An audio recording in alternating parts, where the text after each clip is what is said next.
Hello everyone, welcome back to the channel. In today's quick video, I'm going to show you exactly how to fix Frameo digital frame not working in 2026.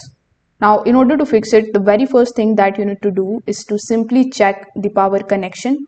You need to make sure of this thing that the frame is properly plugged in.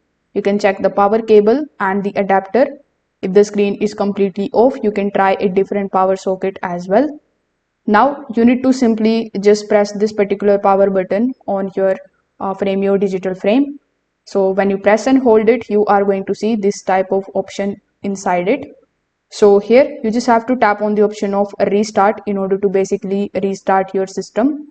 Within just 30 seconds when it restarts, you just have to basically see if it is now working properly again or if the issue is still there.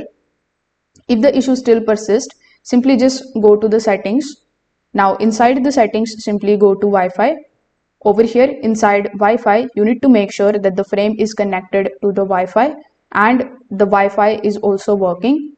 If not, you can just simply reconnect your network.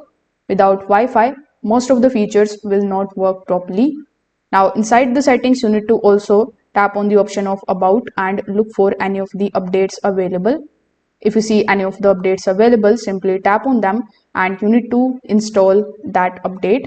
The updates are also going to fix and improve the performance. If the photos are not showing, your storage may be full, so you can delete some of the unwanted photos and then you can try again. So if this video helped you out, make sure that you like this video and subscribe to the channel. Thanks for watching.